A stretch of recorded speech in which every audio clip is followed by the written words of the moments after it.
Welcome back to my dining room table build. My name's Guy. Last time I showed you how I did the joinery on the curved rails going to the end assemblies. This time I'm going to show you how I put all this together and get to this point. When I dry fit the piece together, it gave me a few measurements which I'm going to need now to make the internals for the sliding table halves. The first is the distance between the inside of the two rails. And I know that is 31 7/8 of an inch. Now I need to make 4 dividers inside the piece. I'm making those out of maple. I've got some 3/4 inch maple here milled up. And again, I'm going to make 31 7/8. Now I need to be able to put all the internals together inside the piece after it's been glued up. So all those are going to be slid into place using sliding dovetails. So I know if they need to be 31 7/8, I need to add 3/4 of an inch for a 3/8 inch dovetail on either end. So that would make it 32 5/8. But the first thing I need to do is I need to rip this piece down into 2 strips, 3.5 inches wide, which is the same width as my side rails. So I'm going to start doing that right now.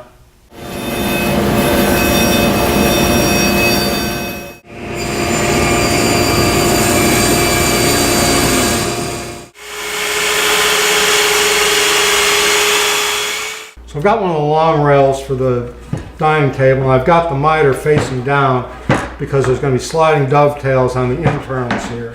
So this is the face, and based on some drawings, sketches that I made, I need to put a mark 2 5/8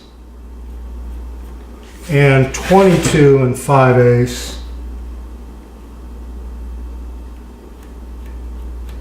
on the face of that board. Now I'm going to carry those around. So I'm getting ready to route those dovetails in these boards. And what I've got is a couple dogs set up on my bench here. I've also got this board, which is perfectly perpendicular to this line of dogs. These are the same, these are cutoffs from these rails, and these are the same thickness as those rails. I'm going to use that so I don't get any blowout on the end. Now I've got these rails with both the tops of the rails facing inwards because I have to make mirror images. If there's any inconsistencies on the other side, I don't want that to happen. So I'm just going to butt this up against here so it's all nice and flush. And I know it's going to be square. I'm going to lock that down. And what I'm going to do is take my Festool rail here, put that into the holes.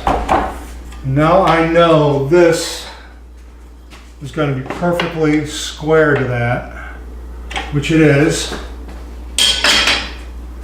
And I've got my router set up with a guide rail that rides along this track.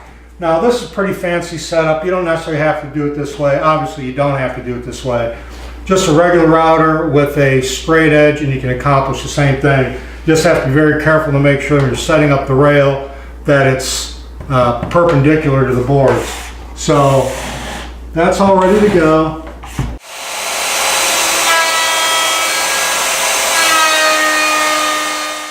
Well, after I've got that first one cut, I need to move the rail down, readjust the length of the bars themselves, and then cut the second one.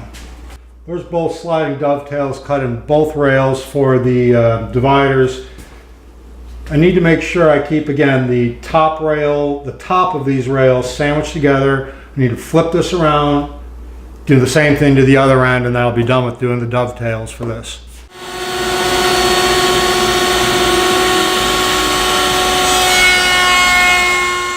Well, after I've got all the dovetails cut on these dividers, this is the fit I'm looking for. I want it to go nice and easy, but I want it to be snug, but not too snug. There's a real fine line there.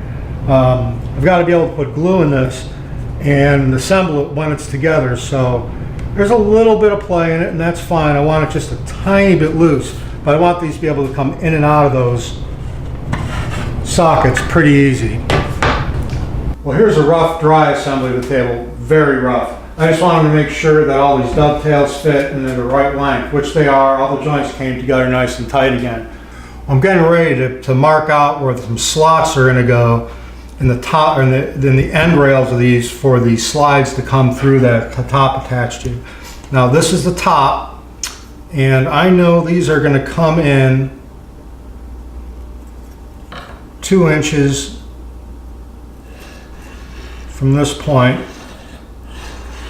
So it's going to make a mark here, and I know I want them to be 2 inches deep. So I'm going to bring that across like this. Now I also know that the slides that are going to come through here are 3/4 of an inch. The slides themselves are a 1/2 inch. I want to give myself a little bit extra slop. So I need to go 2 3/4, a 1/2, and then I'm going to give myself an extra 1/8 of an inch. So that's 3 3/8 of an inch. So I'm just going to mark here for that. And then this is the area I need to cut out on these end rails. So I'm just going to mark one side of this, set up my miter gauge to cut these out, and I'm going to cut out both ends of this and obviously both end rails.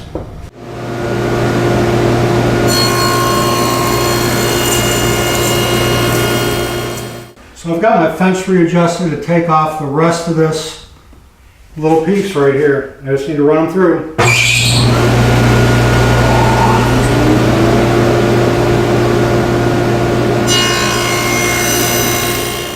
I'm getting ready to lay out the joinery that's going to connect the center long rail with these curved stretchers. I have always maintained on both of these pieces this center line. So this is actually a cutoff from a piece that I've already milled up for that center divider, or that center stretcher. And I'm just going to line that up with that center line on this piece. And once I have that in place, try to hold as steady as I can, I'm just going to knife just a little mark here of exactly where that's going to meet. Once I have that, I'm going to mark down 1 3/4 of an inch, which is halfway down. Mark that line. Once I have that established, I'll be able to knife down here, cut out a little bit of the chisel, and I'm going to cut that with a handsaw.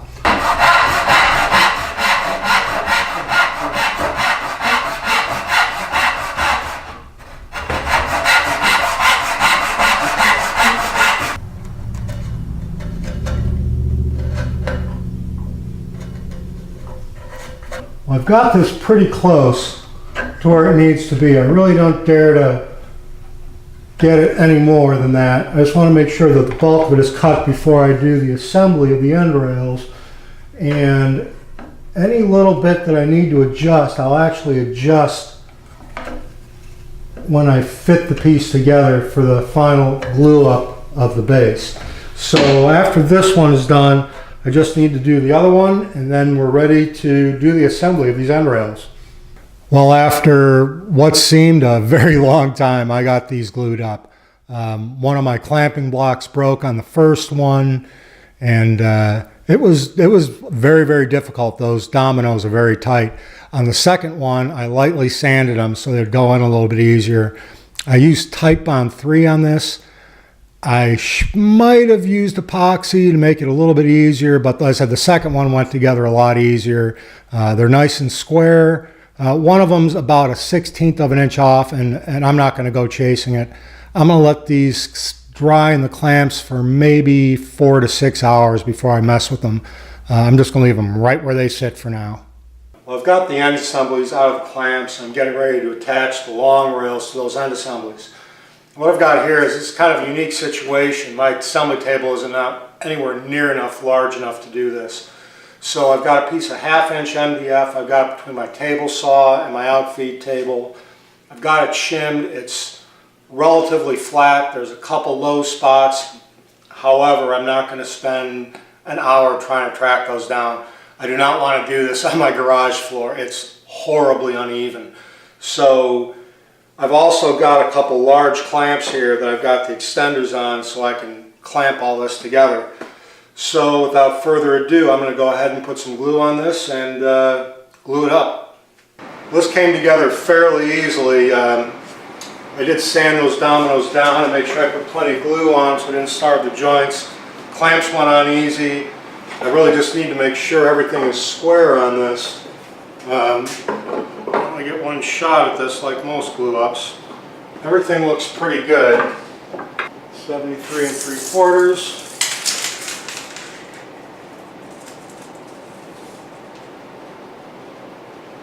.73 3/4. That's dead nuts perfect. I'm going to let this cook in the clamps for probably a couple hours before I try to move it. I'm going to remove some of the squeeze out. There's not much. And then we'll move on from there.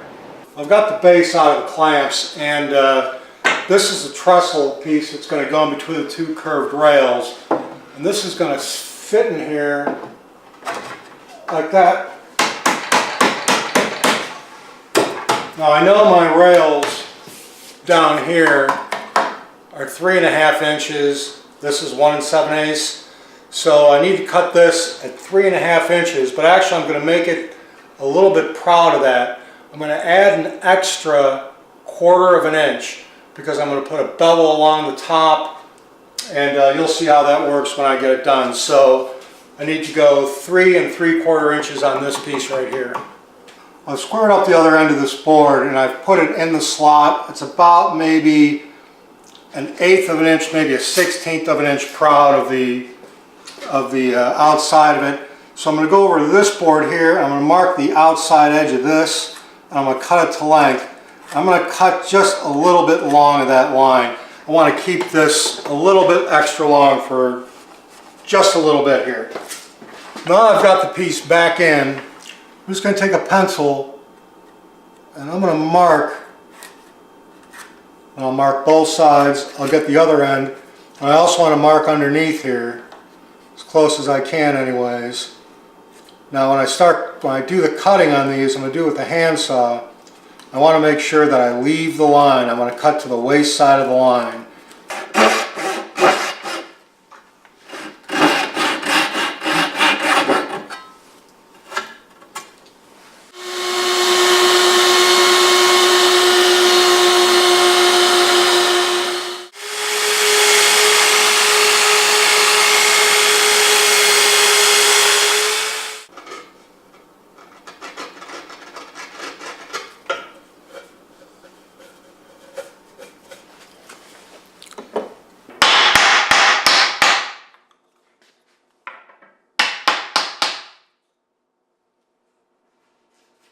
That came out pretty good. There's a little bit of a gap, just a little bit right here. This is actually standing proud of this still a little bit. I'm going to sand that down off camera and get that nice and smooth. But I mean, it's just it's a hairline gap. I am not going to go nuts about that right now. I'm going to glue this up off camera, and basically the base, with the exception of the sliding parts and the internal parts, is done. Well, that's it for now. Next time I'll work on getting the internals done and the sliding mechanisms for the butterfly top. Thanks again for watching, and if you haven't yet, please subscribe. We'll see you later.